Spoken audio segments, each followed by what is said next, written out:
السلام علیکم، کیسے ہیں آپ سب لوگ؟ امید کرتی ہوں آپ سب لوگ ٹھیک ہوں گے۔ اللہ تعالیٰ آپ لوگوں کی پریشانیاں دور فرمائے۔ آؤ چلتے ہیں آج کی حدیث کی طرف۔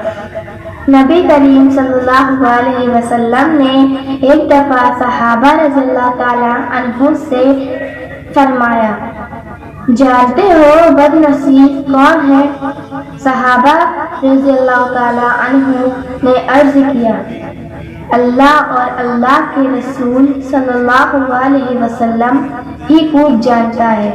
فرمایا، نبی کریم صلی اللہ علیہ وسلم نے، بد نصیب بے نماز ہے، کیونکہ بے نماز کو اسلام سے کچھ نہیں ملتا۔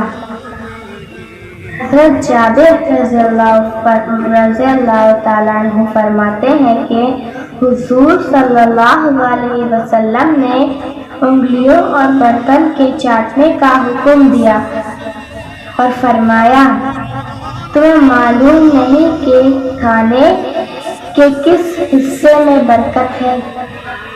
ملتے ہیں اگلی ویڈیو میں، تب تک کے لیے اللہ حافظ۔